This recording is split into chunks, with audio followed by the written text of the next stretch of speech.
আসসালামু আলাইকুম। আমি আজকে দেশি মোরগ রান্না করেছি। বাড়ির মোরগ আর গাছের লাউ দিয়ে মোরগের ঝোল রান্না করেছি। কিভাবে রান্না করলাম পুরা ভিডিওটা আপনারা অবশ্যই না টেনে দেখে নিবেন।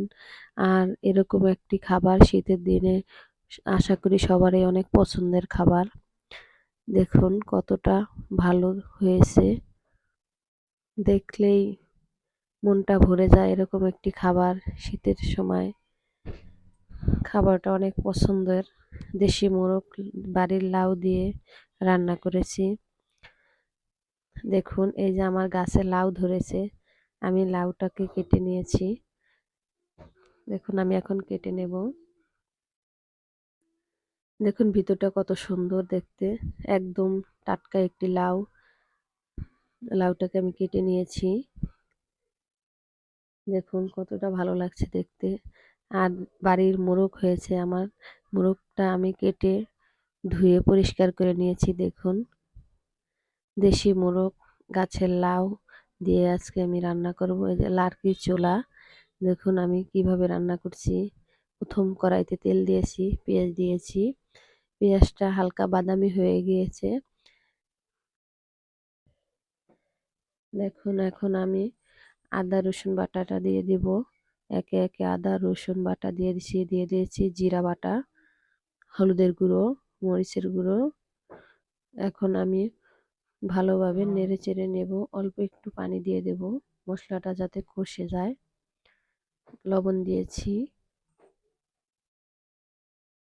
এখন আমি ভালোভাবে নেড়ে চেড়ে মিক্স করে নেব।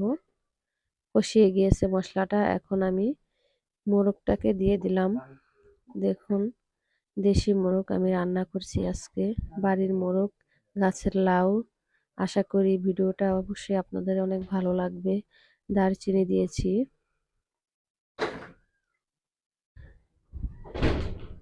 এই শীতের সময় এরকম একটি তরকারি অনেক ভালো খেতে। এই দেখুন আমি মুরগিটাকে কষাই নিয়ে এলাম, মোরগের গোশটা। দেখুন ভালোভাবে কষিয়ে নিয়েছি। এখন আমি লাউটাকে দিয়ে দেব।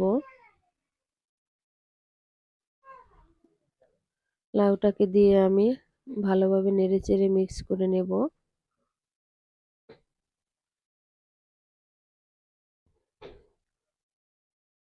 আমি আজকে লাকড়ি চুলায় রান্না করছি। দেখুন পানি দিয়ে দিলাম। লাউতে তাজা লাউ গাছের পানি বের হবে, তার জন্য আমি পানিটা একটু কম দিয়েছি। এখন ঢেকে দিলাম। দেখুন হয়ে গিয়েছে আমার মোরগ রান্না। এই যে দেখুন কতটা ঘনত্ব হয়েছে, লাউটা একদম দেখাই যাচ্ছে না, এত সুন্দর হয়ে গিয়েছে। লাউ সিদ্ধ হয়ে একদম মিলে গেছে ঝোলের সাথে। দেখুন এখন আমি আমার গাছের কিছু কাঁচামরিচ দিয়ে দিলাম। এখন আমি নেড়ে চেড়ে নেব। দেখুন হয়ে গিয়েছে আমার দেশি মোরগ রান্না। আশা করি ভালো লাগছে আপনাদের দেখে।